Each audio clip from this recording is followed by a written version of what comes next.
dëkku Samba Khary Cissé. Alors, on va commencer par Tribune Quotidien ce matin. Alors, Tribune Quotidien fait le point de l'économie. Si on peut la voir ici, à défaut de la voir là, parce que quand même, les péripéties et autres ne nous permettent pas peut-être plus tard, d'avoir les choses à leur place. Vous avez à la une de Tribune Quotidien, on parle de situation du Sénégal. Alors, apparemment, Tribune Quotidien nous fait comprendre que la situation est carabinée. C'est carabiné. De chez carabiné. Alors, ana xaalis bi parce que la question aussi loo mën wax ak tout ce que tu vas évoquer lépp xaalis la ana xaalis bi. Ah oui, parce que tout ce que tu voudras entreprendre boo demee CTO xaalis boo demee principal xaalis poste de santé yàlla kii xaar yàlla xaalis boo duggee marché Waranka xaalis boo duggee kii Guy Fatou Maïga c'est l'argent mais léegi ana xaalis bi. Même marché yàpp sa jëkkër waat amalu yangoone tout ça là il faut de l'argent. Alors s'il y a pas de l'argent ana xaalis bi d'accord projet d'accord baax na rafet na jekk na waaw mais ana xaalis bi voilà tout ce que vous pouvez dire wax bi neex na lépp mbojji machallah car mais ana xaalis bi. Bon, aujourd'hui Tribune nous dit que la situation est carabinée. À la une du journal du groupe des médias on peut lire l'économie au ralenti, le port en eau trouble, le pays va de mal en pis. Le pays va mal à la veille du Magal. Parce que quand même le Magal c'est une grande fête.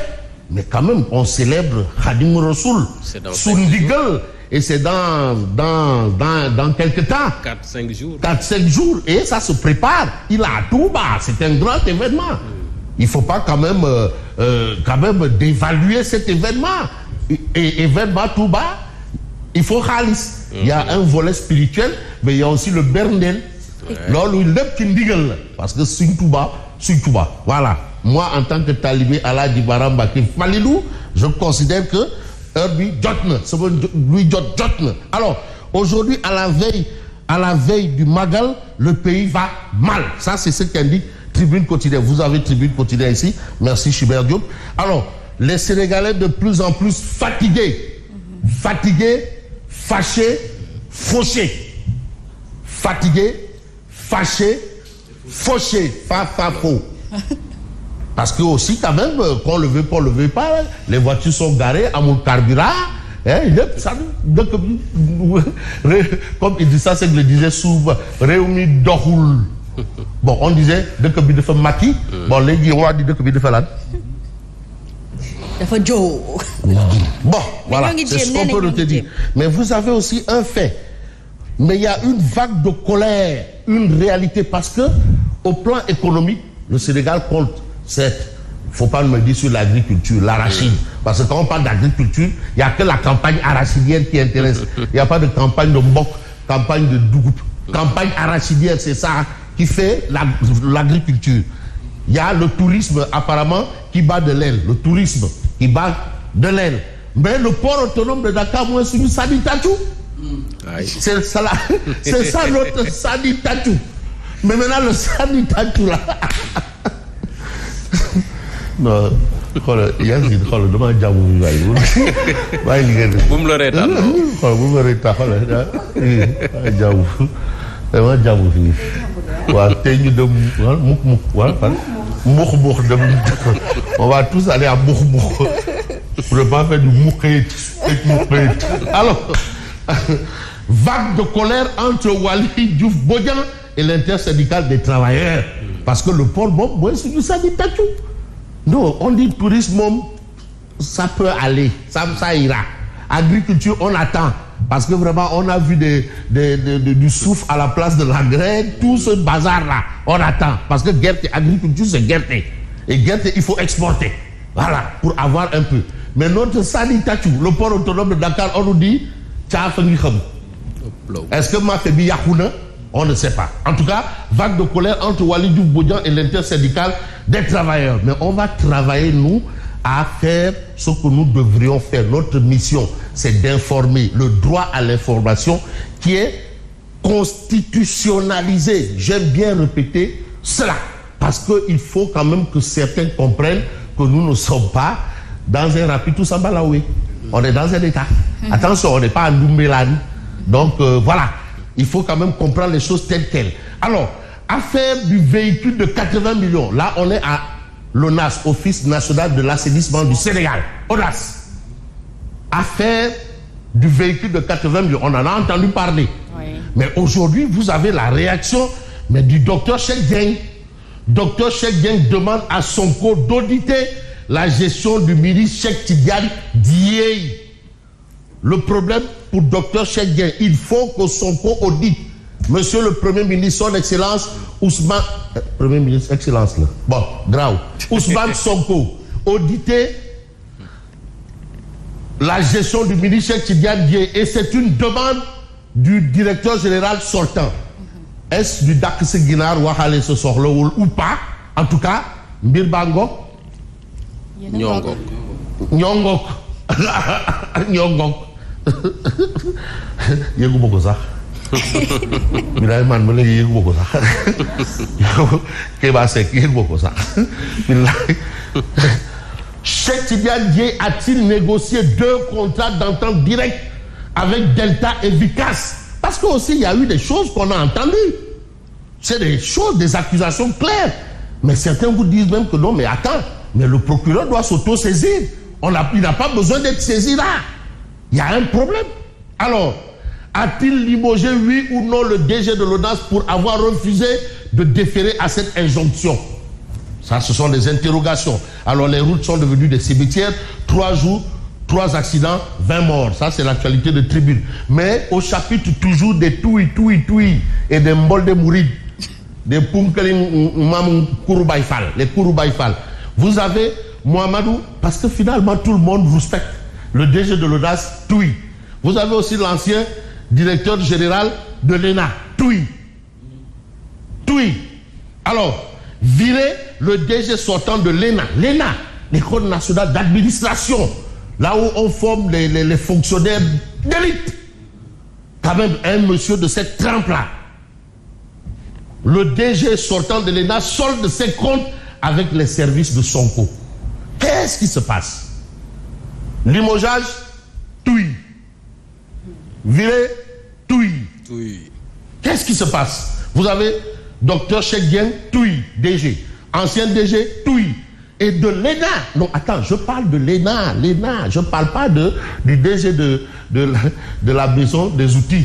Maison des outils, ou le besoin de l'outil. Je ne parle pas du DG de Khaoubalan. Non, DG de l'ENA. Attends. Mais quand le DG de l'ENA rue dans les brancards, mais là, quand même, on devrait peut-être ou probablement s'arrêter. C'est vrai que certains vont vous dire, bon, ben, écoute, c'est pas... Mais quand même, il y a quand même... Ça tape à l'œil. Donc, ça saute à l'œil. Alors, on va rester avec Tribune. Tribune libre de Thierno Diop. Aladji Thier. Tom. Jobaï, président, hanté par les démons de la division Aïda Mbodj au banc des accusés. De quoi il en est exactement? En tout cas, le Dabel est là, le Tribune est là, il y a le Rekhab. Mais ce qu'on peut savoir dans l'actualité, c'est un peu ce qu'essaie de nous expliquer un autre journal, Walf Quotidien. Mais le projet, moi, c'est quoi exactement? Finalement, où? Qu'est-ce qui se passe? Projet, projection, projeter, projeter, projet. Alors, soupçon de corruption et de conflit d'intérêts. Mais le projet mis en mal. Parce que déjà d'entrée de jeu, Abid Mine Prip, démarrer rek, penalty.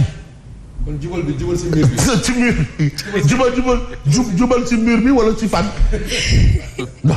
Ah, c'est une interrogation dans l'impasse, parce que aussi, il ne faut pas qu'on fasse du double dans un cul de sac. Ah non, c'est pas fait pour aller dans un cul de sac. Alors, vous avez le projet mis en mal. L'arbitre a dit prix. Première minute, penalty. Coup franc, penalty. Non, soupçon de corruption. Quel penalty là? Carton rouge.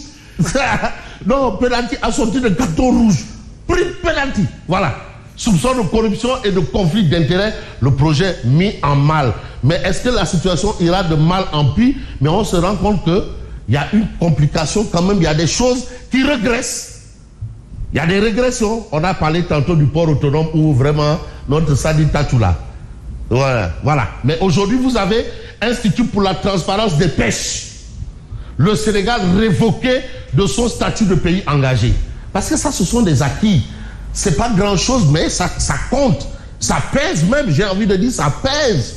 Alors, la raison, un manque de progrès dans la finalisation des étapes obligatoires d'adhésion.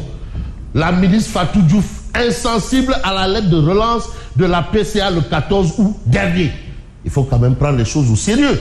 Ça, quand même, ça relève de l'administration. Ça, ce sont des statuts. Qu'est-ce que ça rapporte? Je ne sais pas. Mais si aujourd'hui le journal Les Échos en fait ses choux gras, ça veut dire ce que ça veut dire. Alors, vous avez élections législatives en perspective. Les femmes de VAD visent un groupe parlementaire avant l'assaut final en 2029. Les femmes de VAD, les femmes du Parti démocratique sénégalais, dirigées aujourd'hui par Madame Fatou Sow. Mais on va faire un saut, pas périlleux, mais on fait quand même un saut vers l'As quotidien. Affectation dans des régions peu stratégiques. Bouya en avait marre. Bouya en avait marre. Mais est-ce qu'on va en avoir marre par rapport à la situation des accidents? Eh bien entendu. Parce que l'As quotidien parle encore 7 morts, parle de 7 morts. 7 morts par accident. Le ministre brandit des sanctions. Des sanctions. Il faut sanctionner de la main forte. Ça, c'est ce qui révèle l'As. Mais l'As parle également de prochaines législatives. Les femmes du PDS à l'offensive. C'est toujours important. Il paraît que quand tout commence par les femmes, ça réussit. Souvent. Très souvent. Ce que femme veut, Dieu. Voilà. Donc, probablement, c'est pour ça les femmes du Parti démocratique sénégalais, amenées par Fatou, sont compris que non, c'est elles qui doivent prendre le taureau par les cornes. Mais pas le corne par les taureaux, hein, par le taureau. Hein. Alors, la colère de l'Arabie Saoudite contre les autorités sénégalaises, ça, c'est ce dont évoque l'As quotidien ce matin. Et puis, accusé de licenciement abusif et de mauvaise gestion, le DG du port autonome de Dakar se lave à grande eau. Se lave à grande eau. En tout cas, moi, j'aimerais bien voir qu'il faut vulgariser la méthode Cheikh Dieng. Tu as quelque chose, tu viens, conférence de presse, tu parles. Cheikh Tidiane Dieng, Grial, il n'y a pas à envoyer des seconds couteaux, ni de communiquer, ni de, voilà, lui, le nas blanchi, oui, non, c'est pas ça. Qu'il vienne avec les mêmes journalistes, le même temps d'antenne, et puis on va l'écouter. C'est comme ça. Vraiment, ce qu'il fait là, Grial, parce que tout ce qu'il fait, bon, Bouddha. Alors, on passe à l'observateur L'Obs qui évoque justement ce point. Djoubanti, les premières fissures, ces gravissimes déballages et accusations qui chahutent la rupture. Alors, on a Cheikh Dieng le temps des prolongations. En tout cas, il ne lâche pas l'affaire. C'est pas fini. C'est pas fini. Il ne lâche pas l'affaire. Apparemment, j'ai l'impression au regard du développement, le gars, il tient le bon bout. Il tient le bon bout. Lui, il n'a pas besoin d'aller jusqu'à l'école Tierno Salif Ndongo. De Djidé Tiaroy Tao avant de dire ce qu'il veut dire. Tierno Salif Ndongo. Mais quand on voit un peu l'évolution, vous avez aussi l'évidence quotidienne. Droit des travailleurs, violation du code des marchés publics bafoué. Les travailleurs du port rappellent Walid Diouf Bodian à l'ordre. En d'autres termes, Walid Diouf Bodian, toi aussi. Bon, aussi, on ne peut pas s'empêcher quand même de parler de Odia. Regardez-moi le peuple quotidien, viré de l'ENA, le DG sortant, solde ses comptes. DG de l'ENA. ENA. Alors, vous avez Dakar Times qui nous dit, mais qu'attend le procureur pour justement révélation de l'ex-DG Cheikh Dieng, qu'attend le procureur pour ouvrir une enquête sur les scandales de l'ONAS, qu'attend le procureur? Voilà la situation. La situation est là. Vous avez un biais à ce sujet, mais au sujet de Odia, vous avez Cheikh Tidiane Dieng justement, vous avez le ministre des Transports terrestres et vous avez l'ex-DG Cheikh Dieng. C'est la faute à ma tutelle. Alors, vous avez le président et le premier ministre qui l'évacuent complètement amoché et vous avez justement le véhicule en question, hein, flambant neuf. Catastrophe, la route fait encore des victimes. Donc, c'est le véhicule qui a fait l'accident. Il roulait à 80 millions de kilomètres à l'heure. Heureusement, il en sort indemne. Mais la situation est telle que c'est lui qui portait justement ce gilet-là. Et bien là, Cheikh Tidiane Dieng, il a repris. En attendant de savoir un peu de quoi il en sera demain ou après-demain, je vous dis merci et bonne continuation. Merci beaucoup à vous, Fabrice Nguema. Il est 7h passé.